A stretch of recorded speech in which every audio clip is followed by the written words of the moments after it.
Do you think that voting for a smaller party, i.e. not the Conservatives or the Labour Party, is a wasted vote?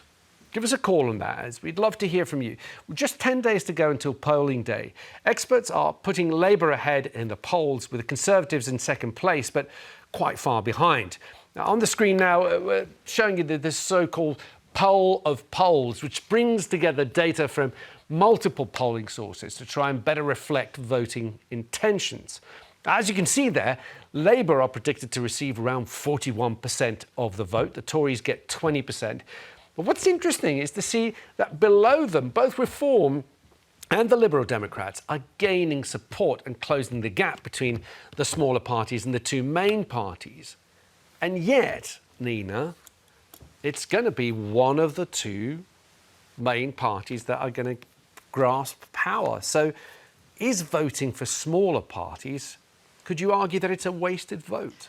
It's not a wasted vote, because you're making your own feelings and your intentions and what you want for the country clear. You've got to follow what you think. Also, there's tactical voting, but you might say, what's the point of the Lib Dems? Because they are the number of seats that they have currently in Parliament it just does not reflect the proportion of vote that they got last time. So unless we have proportion... You could argue the same for the Greens and for a lot of the small parties. Absolutely. And the problem is, you think, well, is it a wasted vote because Labour's going to get in anyway? But no, because the smaller parties exist to keep the others accountable if they can. And in this election, the people are predicting, because Ed Davies ran a brilliant campaign, that they will possibly get perhaps around 40 seats in the House, which would be a huge advance in what's happening now. And also, there's tactical voting as well. As I say, you can look and see, well, OK, there's a chance that tactical voting, you're not really having to vote with your heart. Your tactical voting sort of is if you want to change your MP or change the government, and giving you the best option to do that. Yep. But that it's not really voting. Sometimes it might be, but for the positives of what you think is important. Albie, what do you feel about this? I suppose it reflects on our voting system. We have the system that we have. I think it's only us and Belarus and Europe that have this first-past-the-post system. Do you think that voting for smaller parties is a wasted vote? Under a first-past-the-post political system, it is somewhat a wasted vote, yes. I vote Conservative, shock, everyone knows that, and I'll be voting for Rishi Sunak to remain as the Prime Minister. And if you want to vote for a Prime Minister in this country, you will have to vote for either the Labour Party or vote for the Conservative Party. And those are just the facts of the matter. Now, if you move to a proportional representation system, then it wouldn't be as pointless as it is currently. We might see some more diversity in the House of Commons. We might also see a lot more instability in the House of Commons, like we see in countries where they have much more proportional voting systems, countries like Germany, countries like Spain, countries like Italy, for example, where it can take months for governments to be formed because they've got all these deals made between the different parties that take lots of shares of the vote. So there are pluses and minuses to the first-past-the-post political system. Personally, I would be cautious about changing it. I think, by and large, it has delivered stable governments for Britain. OK, let's find out what people are saying at home. Nick in Greater Manchester. Nick, good morning. Welcome to the show, Nick. Good morning, and thank you for inviting me. Go on then, Nick. Do you think a vote for a smaller party can be seen as a sort of a wasted vote? No, I don't agree with that. I'm a card-carrying member of the Conservative Party. I've been for quite some time. I've been activist for the Conservative Party, knocked on doors, but this time, unfortunately, I will be voting for Reform. It's the only way, it's the only democratic way that I can say, listen, I'm not happy with you. And then enough people do vote for the smaller parties. The larger parties may sit back and listen a bit to us and say, right, OK, we need to change direction. We can't take these voters for granted. But, Nick, does that actually happen? Because let's not forget in the previous incarnation of Reform Party, when it was UKIP, for example, and they did rather well at one of the elections. They did about 3 million votes, but still didn't manage to do well enough to get enough MPs because the vote's sort of too spread out across the country. What you need in this country, in first past the post, is concentrated votes in constituencies to return MPs.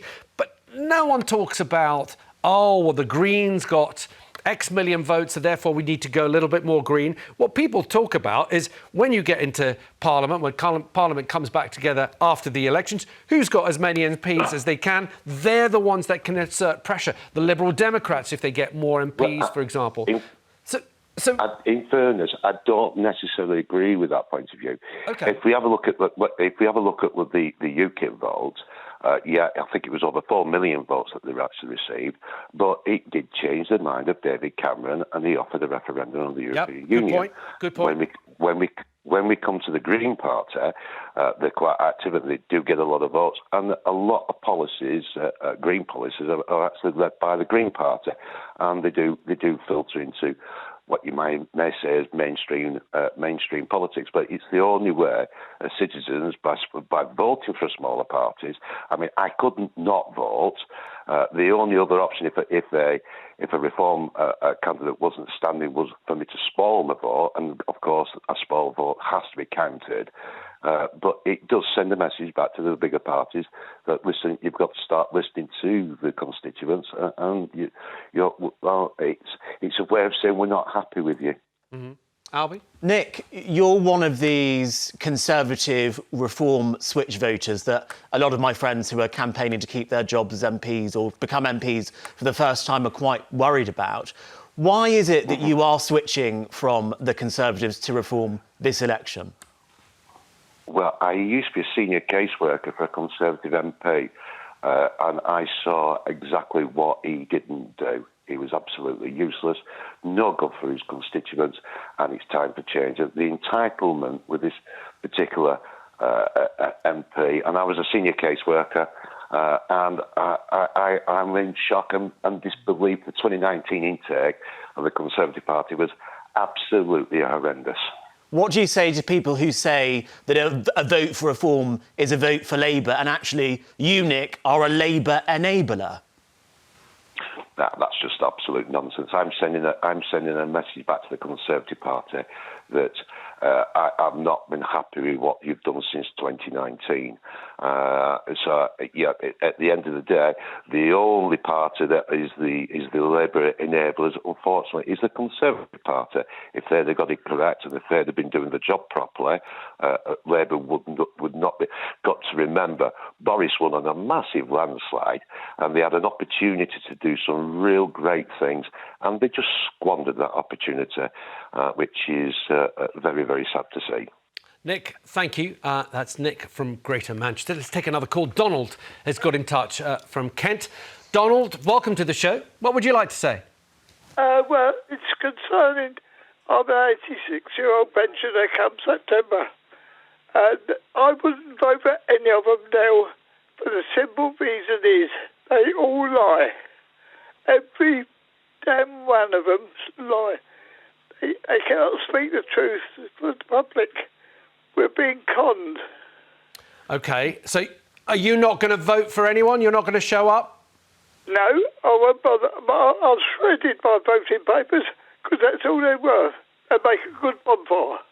All right. I think that's very sad, Donald, and obviously you've had, many, many years of experience of elections and of governments and of politicians, and I think don't you agree that that's the last few years that have really brought things, brought the level of sort of incompetence and venality they brought the country to its knees, and so that people have no longer, no trust in politicians at all. I mean, they always used to joke that, how do you tell when a politician's lying? Well, they're moving their lips. But on the whole, we've had better treatment. We've had better people to lead us. But the last few years have just brought it all crashing down. Is that what it is, Donald? Yeah, everything's come crashing down. It doesn't matter if it's a health service. They are greedy people. They are supposed to help people. I help people. I'm having my job as a railman on the railway. I helped to get a young person home who was stranded, a woman. That was a few years ago in the 60s. And I helped her because she was stranded one night. Well, I took her on my own back to see that she got reunited with her husband. Now, but this government won't do nothing. Nigel Farage is right what he says. This country is frightened of Russia for a start. And as for Putin, he should be straight up. OK. All right, Donald, I'll leave it there. But thank you for your call. It's good to hear from you. Let's take another one. Rowena in Cheshire. Rowena, good morning. Hi.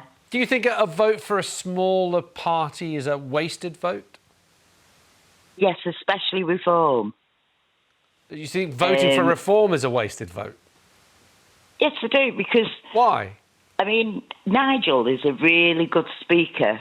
He's convincing so many people that, you know, sort of he'll get representation in Parliament and they could destroy the Tories.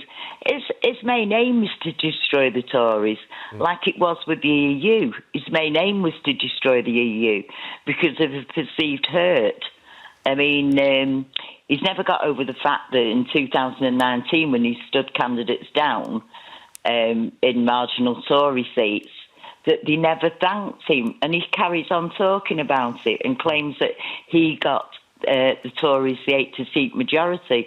He never got over the fact that Tories got the credit for Brexit, and he's one of those people I see as out for revenge all the time. He's not interested in being a politician, an MP. But Rowena, let's just leave the particulars of Nigel Farage. What I'm interested in is a vote for any of the smaller parties. There's the Greens, there's the Lib Dems, SNP and Plaid Cymru, of course, but then not everybody gets a choice to vote for them because they're the regional parties. But is a vote for Lib Dems or the Greens, is it also a wasted vote? Or, as we heard from Nick earlier, and Nina here saying, well, look, you are sending a message even if you're not getting an MP in return. But you're not sending a message if you vote for Reform, that's my point. Okay. Lib Dems have already got they have constituencies where, sort of people do support Lib Dems. But with Reform, the vote is so diluted across the country. And Nigel Farage knows that all he will achieve is splitting the right-wing votes. Yeah. Now, if we don't have right-wing, politicians, MPs, in Parliament, and you've got Labour with a 200-seat majority or a predicted 200-seat majority, they'll be able to do exactly what they want.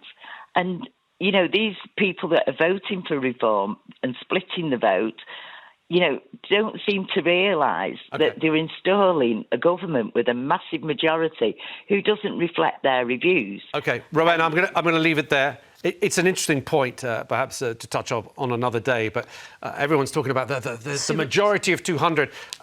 I should remind people that a majority is a majority. Boris Johnson had an 80-seat majority. He managed to prorogue Parliament. In fact, he did that actually even before the 2019. Yep. So that's with an even smaller majority. Yep.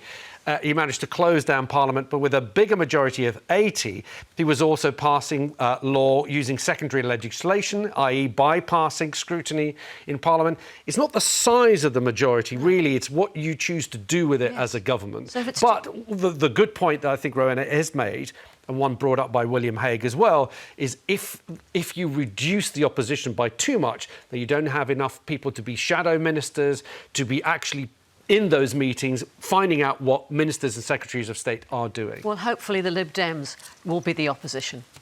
OK, all right. Well, you never know. No? Keep wishing, Nina. You never know. You never know. You never know. Was it 10 days till polling day?